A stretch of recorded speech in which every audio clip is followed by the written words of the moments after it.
નમસ્તે વિદ્યાર્થી મિત્રો, એક્સિલન્ટ એજ્યુકેશન ચેનલ પર આપનું સ્વાગત છે. આજે આપણે અભ્યાસ કરીશું દ્વિતીય સત્રાંત પરીક્ષાનું પેપર સોલ્યુશન 2024 વિષય વિજ્ઞાન ધોરણ 6. તો ચાલો તેનો અભ્યાસ કરીશું. પ્રશ્ન 1. નીચેના ગુણધર્મો રચના કાર્યના આધારે વિદ્યુત સુવાહક કે વાહક છે તે ઓળખી બતાવો. 1. મારામાંથી વિદ્યુત પ્રવાહ પસાર થતો નથી, વિદ્યુત અવાહક. 2. ધાતુનો સિક્કો એ મારું ઉદાહરણ છે, વિદ્યુત સુવાહક.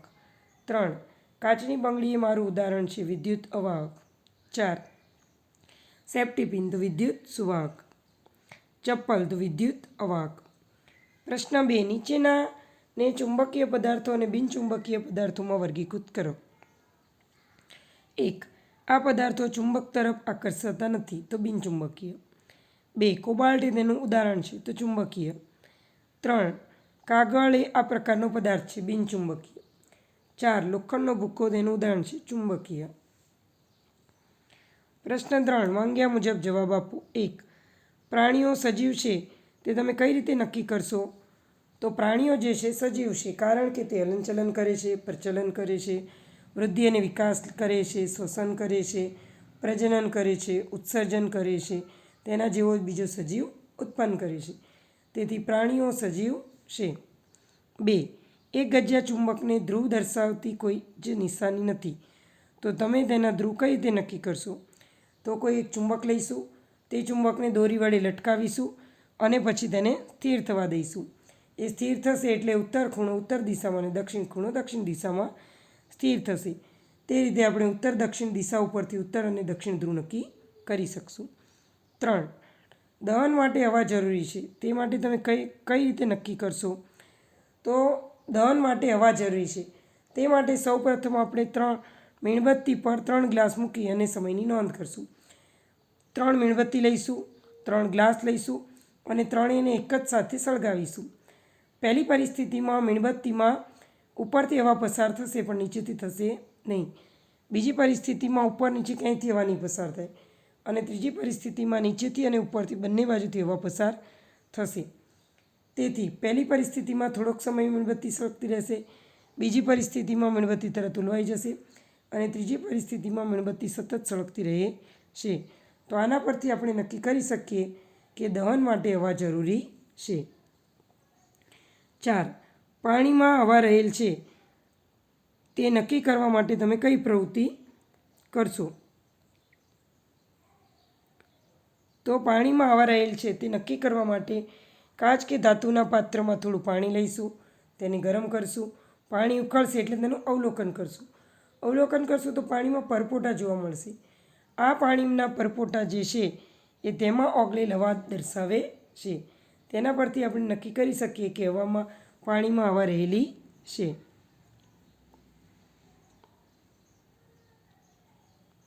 પ્રશ્ન 4. વૈજ્ઞાનિક કારણ આપો. 1.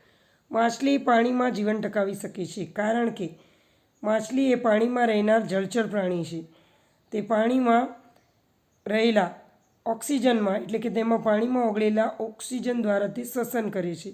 શ્વસન માટે તેને ઝાલરફાટ હોય છે, તેથી તે પાણીમાં જીવન ટકાવી શકે છે. 2. હરણ એ જંગલ અને ઘાસના મેદાનમાં રહેનારું પ્રાણી છે, તો જવાબ હરણ જે છે એ જંગલની વનસ્પતિના મજબૂત પ્રકારમાં ચાલવા માટે તેને મજબૂત દાંત હોય છે, એટલે કે જંગલમાં રહે છે તો જંગલમાં જે વનસ્પતિ હોય એ પણ મજબૂત હોય, એટલે હરણને મજબૂત પ્રકારનો દાંત હોય છે કે જે જંગલમાં રહેલ વનસ્પતિને ચાવી શકે. લાંબા કાન હોય છે.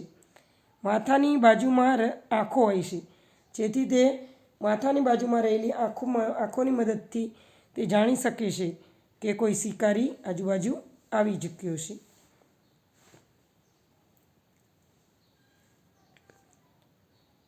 પ્રશ્ન 3. પર્વતારોહકો પોતાની સાથે ઓક્સિજન સિલિન્ડર રાખે છે, કારણ કે પર્વતારોહકો જેમ જેમ ઉપર તરફ ચડે છે તેમ ઉપર જતાં હવા પાતળી બને છે, તેથી ઓક્સિજન ત્યાં ઓછો થઈ જાય છે.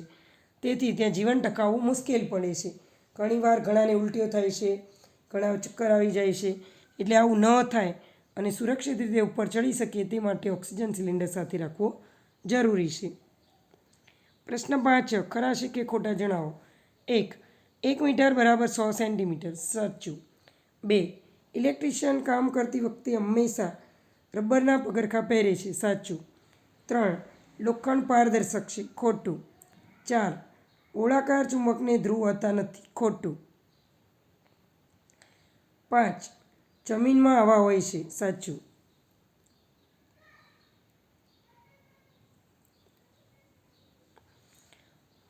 પ્રશ્ન 5બ, માંગ્યા મુજબ જવાબ આપો. 1. વક્રરેખાની લંબાઈ માપવાની પ્રક્રિયા સમજાવો. તો વક્ર એબીની લંબાઈ માપવા માટે પહેલાં સૌપ્રથમ એક દોરી લઈશું. દોરીના એક છેડે ગાંઠ મારશું. ગાંઠને એ બિંદુ પર રાખશું અને ત્યાં આંગળી રાખી અંગૂઠાની મદદથી દોરીને ખેંચશું અને નાના ભાગને રેખા મુજબ આગળ વધારીશું અને તેને બિંદુ બી સુધી લાંબુ કરીશું. જ્યાં બિંદુ બી હોય ત્યાં પેનથી નિશાની કરશું. હવે દોરીને ઉપાડી લઈશું અને ગાંઠની નિશાની વચ્ચેના ભાગને માપીશું. આમ વક્રરેખા એ અને બીની લંબાઈ આપણે જાણી શકીશું. 2. આવર્ત ગતિ ઉદાહરણ આપી સમજાવો. જવાબ. કોઈ વસ્તુ એક નિશ્ચિત સમયના અંતરાલ પછી પોતાની ગતિનું પુનરાવર્તન કરે છે તેને આવર્ત ગતિ કહે છે. ઉદાહરણ તરીકે લોલક, હિંચકો, ઘંટ, ગિટારના તારની ગતિ વગેરે. 3. કચરામાંથી લોખંડની ચીજ વસ્તુઓ અલગ કરવા માટે ચુંબકનો ઉપયોગ થાય છે. કારણ કે ચુંબક એ ધાતુ સાથે ચોંટી જાય છે, એટલે કે વિદ્યુતનું સુવાહક છે. ચુંબક ધાતુને આકર્ષે છે. તેથી કચરામાં ચુંબક ફેરવતા જ કચરામાં લઈ રહેલ લોખંડ ચુંબક સાથે ચોંટી જાય છે, એટલે આકર્ષાય છે અને આ રીતે સરળતાથી, ઝડપથી લોખંડમાંથી કચરો છૂટો પાડી શકાય છે, અથવા તો કચરામાંથી લોખંડ પણ છૂટું પાડી શકાય છે. સ્ટીલના પ્યાલામાં બરફનું પાણી, ઠંડુ પાણી ઉમેરતા પ્યાલાની બહારની સપાટી થોડી વાર પછી પાણીના ટીપાં વાજે છે. તો આવું કેમ થાય છે? તો સ્ટીલના પ્યાલામાં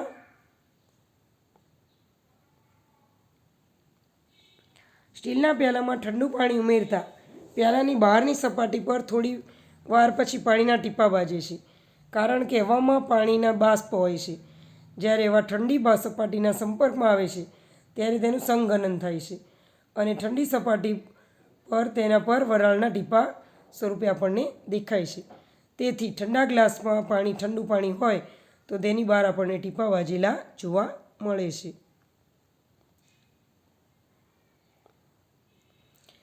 પ્રશ્ન 5ક, પ્રકાશ સીધી રેખામાં ગતિ કરે છે, સમજાવો.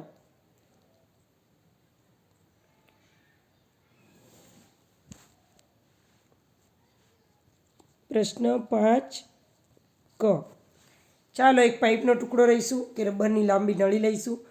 રૂમના એક છેડે ટેબલ પર મીણબત્તીને સળગાવીશું અને હવે રૂમના બીજા છેડે ઊભા રહી અને મીણબત્તી તરફ પાઇપની અંદરથી જોઈશું. તો આ રીતે પહેલી પ્રવૃત્તિ આપણે કરશું તો મીણબત્તી સ્પષ્ટ જોઈ શકાય છે. હવે બીજી વખતે પાઇપને થોડી વાળી લઈશું અને પછી મીણબત્તી જોવાનો પ્રયત્ન કરશું. તો શું મીણબત્તીનો પ્રકાશ દેખાશે? ના. બીજી પરિસ્થિતિમાં મીણબત્તીનો પ્રકાશ આપણે જોઈ શકતા નથી. બરાબર? એટલે તેના પરથી આપણે કહી શકીએ કે પ્રકાશ સીધી રેખામાં ગતિ કરે છે. તેથી જ્યારે અપારદર્શક પદાર્થો તેને અવરોધે ત્યારે પડછાયો પણ રચાય છે. તેના અથવામાં છે સેફ્ટી પિનની મદદથી વિદ્યુત કળની રચના અને કાર્ય પદ્ધતિ સમજાવો.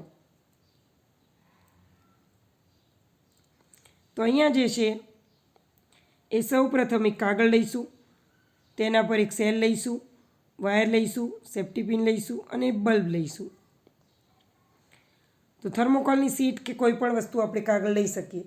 તેના પર સેફ્ટી પિન સ્વતંત્ર રીતે છેડો તેને સ્પર્શ કરી શકે તેવી રીતે રાખીશું. આ રીતે જોડાયેલ સેફ્ટી પિનમાં પ્રવૃત્તિ મુજબ આપણે સ્વિચ મૂકીશું, એટલે કે પિન છે.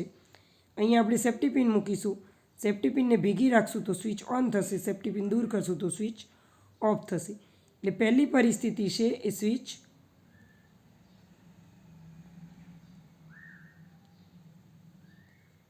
ઓફની સ્થિતિ છે. હવે વિદ્યુત કોષ અને બલ્બને સ્વિચ સાથે આકૃતિમાં દર્શાવ્યા મુજબ જોડીને પરિપથ પૂર્ણ કરીશું. સેફ્ટી પિનને એવી રીતે ફેરવો કે તેને સ્વતંત્ર છેડો બીજી ડ્રોઈંગ પિનના અડકે. તેનું અવલોકન કરો. હવે સેફ્ટી પિનને ડ્રોઈંગ પિનથી દૂર કરો. શું બલ્બ હજુ પણ પ્રકાશિત થાય છે? તો આપણે અહીંયા જોઈ શકીએ કે સેફ્ટી પિન દૂર કરીએ તો બલ્બ પ્રકાશિત થતો નથી, પણ જો સેફ્ટી પિન જોડી દઈએ તો બલ્બ પ્રકાશિત થાય છે.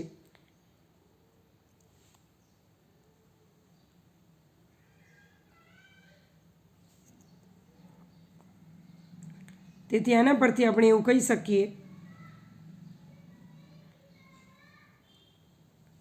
કે સેફ્ટી પિનની મદદથી વિદ્યુત કળની રચના આપણે કરી શકીએ છીએ.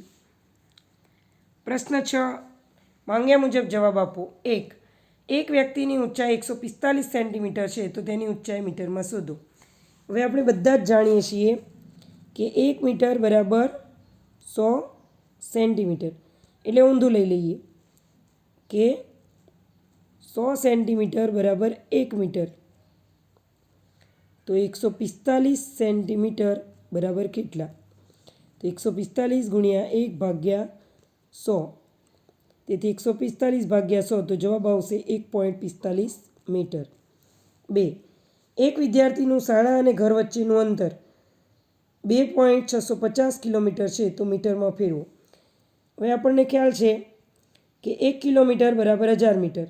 તો 2.650 મીટર બરાબર કેટલા? એટલે 2650/100/1000 ગુણ્યા 1000. એટલે અહીંયા જે છે 1000 ઉડી ગયા તો જવાબ આવશે 2650 મીટર. પ્રશ્ન 7 તમારી આસપાસ મળી આવતી વસ્તુઓનો ઉપયોગ કરી નીચે દર્શાવેલ નમૂનાઓનું નિર્માણ કરી શકશો. કાર્યપદ્ધતિ દર્શાવો. પહેલું છે પિનહોલ.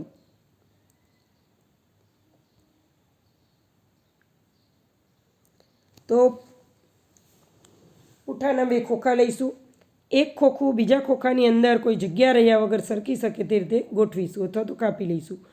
મોટા ખોખાની જે બાજુ કાપી હોય તેની વિરુદ્ધ બાજુ બરાબર 91 પાડીશું. નાના ખોખામાં વચ્ચેથી 5 થી 6 સેન્ટીમીટર ચોરસ કાપી લઈશું. ખોખાના આ ખુલ્લા ચોરસને ડ્રેસિંગ પેપરથી ઢાંકી દઈશું. નાના ખોખાને છિદ્રવાળા મોટા ખોખાની અંદર એવી રીતે સરકાવશું જેથી ડ્રેસિંગ પેપરવાળી બાજુ અંદરની તરફ રહે. તમારો પિનહોલ કેમેરો તૈયાર છે તો તેનો આપણે ઉપયોગ કરીશું. પિનહોલ કેમેરાને પકડીને નાના ખોખાની ખુલ્લી બાજુ આમાંથી જોશું. તમે તમારું માથું અને પિનહોલ કેમેરાને ઢાંકવા માટે કાળા કપડાનો ઉપયોગ કરી શકો, એટલે કે અંધારું કરી શકો છો.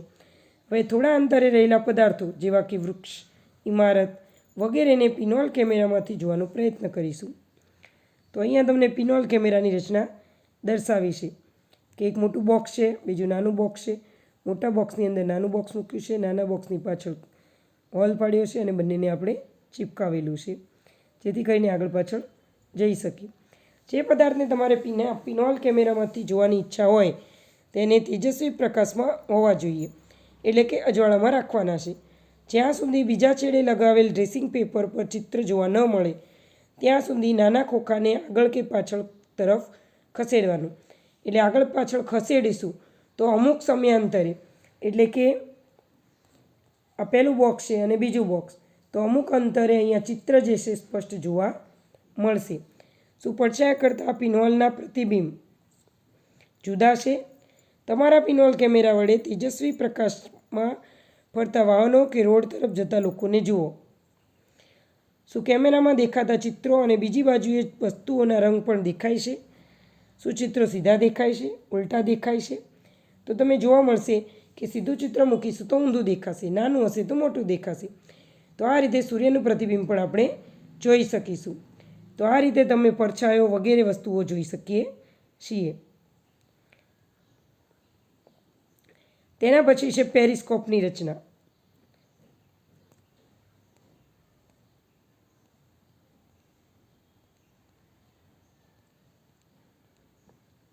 પ્રશ્ન 7 એમાં બીજું છે પેરિસ્કોપ.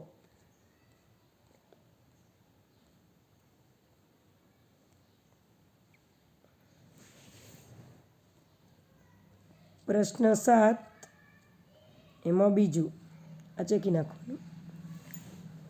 જાદુઈ સાધન છે પેરિસ્કોપ. તો તમારા ગણિતના પ્રકરણ સમમિતિમાં તમે એક રસપ્રદ સાધન કેલિડોસ્કોપ બનાવ્યું હશે જે પરાવર્તનનો ઉપયોગ કરે છે. હવે આપણે બીજું સાધન પેરિસ્કોપ બનાવીએ જે ખૂણાઓથી થતા પરાવર્તનનો ઉપયોગ વસ્તુ જોવા થાય છે. તમારા એક મિત્રને અરીસો હાથમાં પકડીને વર્ગના દરવાજાની એક બાજુએની ઓસરીમાં ઊભા રહેવાનું કહો. બીજા મિત્રને પણ અરીસો પકડીને વર્ગમાં દરવાજાની બાજુમાં વચ્ચે ઊભા રહેવાનું કહો. હવે તમારા મિત્રને અરીસાની એવી રીતે ગોઠવો કે જેથી વર્ગખંડની અંદર ઊભા રહીને તમને અરીસામાં રહેલી કોઈ વસ્તુ પ્રતિબિંબ દૃશ્યમાન થાય. અહીંયા જે આકૃતિ છે તે રીતે આપણે સાધન બનાવવાનું છે. એક બોક્સ લઈશું, એક આવું બોક્સ લઈ લઈશું, તેને અહીંયાથી કાપીશું અને અહીંયાથી કાપીશું. એટલે અહીંયા એક અરીસો મૂકીશું અને અહીંયા અરીસો મૂકીશું, અહીંયા હોલ પાડીશું. અહીંયાથી જોઈશું અને આટલું સંતાડી દઈશું તો અહીંયાથી જોઈશું તો જે વૃક્ષ છે તે આપણે સ્પષ્ટ જોઈ શકીએ છીએ. એટલે આ રીતે ઝેડ આકારના ખોખામાં બે અરીસાઓ ગોઠવીને સાદું પેરિસ્કોપ આપણે બનાવી શકીએ છીએ. તો આ રચના આપણે ઇઝીલી કરી શકીએ છીએ. તો તમે પણ જાતે પેરિસ્કોપ વેકેશનમાં જરૂરથી બનાવજો. તેના પછી છે વાહક ટેસ્ટર. પ્રશ્ન 7 એમાં ત્રીજું વાહક ટેસ્ટર. પ્રવૃત્તિ 4માં ઉપયોગમાં લીધેલ સ્વિચને વિદ્યુત પરિપથથી અલગ કરો. એવું કરવાથી આપણને આકૃતિમાં દર્શાવ્યા મુજબ બે તાર છૂટા દેખાશે.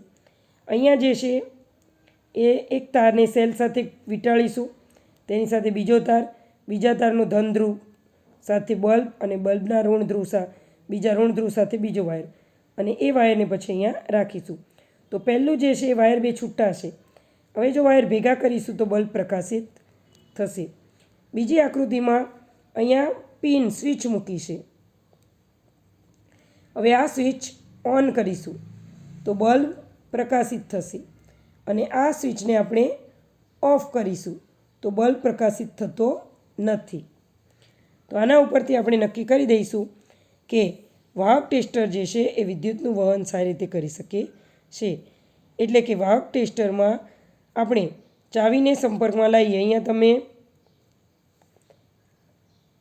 પિન સ્વિચની જગ્યાએ ચાવી પણ વાપરી શકો છો, સેફ્ટી પિન પણ વાપરી શકો છો. તો ચાવીને નજીક લાવતા બલ્બ પ્રકાશિત થાય છે, જ્યારે દૂર લઈ જતા બલ્બ પ્રકાશિત થતો નથી. તેના પછી છે પ્રશ્ન 7 એમાં 4 નંબર કપમાં અવકાયંત્ર. તો આજે આપણે કપમાં અવકાયંત્ર બનાવીશું. તેના માટે આપણે સૌપ્રથમ જોઈ લો અહીંયા આકૃતિ. સૌપ્રથમ એક ગજ્યો ચુંબક લઈશું. ગજિયા ચુંબકને લોખંડની એક સોયને ચુંબકીય સોય બનાવીશું. એટલે કે એક ગજ્યો ચુંબક લઈશું. હવે આ ચુંબકીય સોયને એટલે કે સોય જે છે એ ઉત્તર દક્ષિણ ધ્રુવ હોય એ રીતની સોય આપણે લઈશું. જો આ ચુંબકીય સોયને બૂચ કે સ્પોન્જના નાના ટુકડામાંથી પસાર કરીશું. હવે બૂચના આ ટુકડાને એક વાટકામાં કે ટમ્બલરના પાણીમાં તરતો મૂકીશું અને ખાતરી કરીશું કે સોય પાણીને અડકે નહીં. તમારું ઉકાયંત્ર કાર્ય કરવાનું તૈયાર કરશે. જ્યારે બૂચ તરતો હોય ત્યારે સોય કઈ દિશા દર્શાવે છે તે નોંધો. સોય લગાવેલ બૂચને વિવિધ દિશાઓમાં ફેરવો. બૂચ ફર્યા વગર હવે સોયને જે દિશામાં રાખી તે તરે છે તે નોંધો. જ્યારે બૂચ ફરતો બંધ થઈ જાય ત્યારે શું સોય હંમેશા એક જ દિશામાં નિર્દેશ કરે છે તે પણ નોંધો. તમે જોશો તો તમને ખ્યાલ આવશે કે જ્યારે બૂચ તરે છે ત્યારે પણ જે સોય છે એ હંમેશા ઉત્તર દક્ષિણ દિશામાં જ સ્થિર થાય છે અને બૂચને ફેરવશો તો પણ એ ઉત્તર દક્ષિણ દિશામાં જ સ્થિર થાય છે. તેના પછી પ્રશ્ન 7 એમાં 5 નંબર ફરકડી બનાવવી. તો સાદી ફરકડી બનાવવી. અહીંયા જે છે એક ચોરસ કાગળ લઈશું. એને 4 ભાગ કરીશું અને અહીંયાથી દરેક બાજુથી આટલો ભાગ આપણે કાપી લઈશું અને પછી અંદરની તરફ વાળી લઈશું. તો આવી ફરકડી આપણને તૈયાર મળશે. આ ફરકડી જે છે હવામાં લઈ જતા તે ગોળ ગોળ ફરે છે. તો આને ગતિશીલ હવા થાય છે, ખરું ને? તો આ સાધનને આપણે જે છે હવાની ગતિ દિશા સૂચવે છે. એટલે કે જે તે સ્થળે તેને હવા સૂચક દિશા સૂચક તરીકે પણ વાપરી શકીએ છીએ. એટલે કે પવન દિશા સૂચક યંત્ર આ રીતે આપણે બનાવી શકીએ છીએ. તેના પછી પ્રશ્ન 8, મુદ્દાસર જવાબ આપો. ચુંબકનું ચુંબકત્વ નાશ ન પામે તે માટે તમે કઈ કઈ પ્રવૃત્તિમાં સાવચેતી રાખશો? તો ચુંબકને ગરમ નહીં કરીએ, ટીપશું નહીં, પછાડશું નહીં, બે ધ્રુવોને હંમેશા જોડીમાં રાખશું, વિરુદ્ધ ધ્રુવો છે એને હંમેશા જોડીમાં રાખશું, અને વચ્ચે જે છે લાકડાની પટ્ટી હંમેશા રાખશું, જેથી કરીને ચુંબકનું ચુંબકત્વ નાશ પામતું નથી. 2, રોજિંદા જીવનના ચુંબકનો ઉપયોગ ક્યાં ક્યાં થતો જોવા મળે છે? તો હિંચકામાં, વોશિંગ મશીનમાં, કંપાસ પેટીમાં, ફ્રીજમાં, પંખામાં, સગડીમાં, મોબાઈલ કવરમાં વગેરે જગ્યાએ. 3, સાદો પરિપથ જોડતી વખતે તમે કઈ કાળજી રાખશો? તો સાદો પરિપથ જોડતી વખતે આપણે જે છે એ ધ્યાન રાખીશું કે કોઈ પિન ખુલ્લી રહી નહીં ગઈ, પ્લસ માઇનસ ધ્રુવ જોડેલા છે કે નહીં, સેલ છે એ ચાલુ છે કે નહીં, વાયર ઢીલો નથી, તો વગેરે કાળજી આપણે રાખીશું. 5, પવનનો ઉપયોગ જણાવો. તો પવનને લીધે પવનચક્કી ફરે છે. પવનચક્કીનો ઉપયોગ ટ્યુબવેલમાંથી પાણી ખેંચવો, અનાજ દળવાની ઘંટી ચલાવવા, વિદ્યુત ઉત્પન્ન કરવા, હોડી ચલાવવા, પેરાશૂટમાં, વિમાનને ગતિ આપવા માટે વગેરે જગ્યાએ પવનનો ઉપયોગ થાય છે. પ્રશ્ન 9, માંગ્યા મુજબ જવાબ આપો. દોરીની મદદથી તમારી ઊંચાઈ માપો. તો જવાબ, દોરીની મદદથી તમારી ઊંચાઈ કઈ રીતે માપશો? તો સૌપ્રથમ એક દોરી લઈશું, તેને પગમાં ભરાવીશું અને પગથી લઈ અને માથા સુધી દોરીને લાંબી કરીશું. હવે જે દોરીની લંબાઈ મળી તેને માપપટ્ટીની મદદથી માપી લઈશું. તો આ દોરીની લંબાઈ એ આપણી ઊંચાઈ દર્શાવશે. એટલે જેટલી લાંબી દોરી તેટલા આપણે ઊંચા હોઈશું. પ્રશ્ન 2, બલ્બને પ્રકાશિત કરવા માટે 2 તારના છેડા ક્યાં જોડવા જોઈએ તે દર્શાવવા માટે દર્શાવેલ પરિપથને પૂર્ણ કરો. તો અહીંયા એક છેડો ખુલ્લો હતો અહીંયા, તો આ છેડાને આપણે કળ સાથે જોડી દઈશું, અને આ કળનો છેડો ખુલ્લો છે તેને આપણે બેટરી સાથે જોડીશું. એટલે કે આ જે રચના છે એ આ રીતે સંપૂર્ણ રચના પૂર્ણ થાય છે. એટલે પૂર્ણ બંધ પરિપથ બને છે અને તો જ બલ્બ પ્રકાશિત થશે. તો વિદ્યાર્થી મિત્રો, અહીંયા આજનું પેપર સોલ્યુશન પૂર્ણ થાય છે. તમને વિડીયો પસંદ આવ્યો હોય તો વિડીયોને લાઇક, શેર અને સબસ્ક્રાઈબ જરૂરથી કરજો, અને તમારા બીજા મિત્રોને પણ શેર કરજો. Thank you.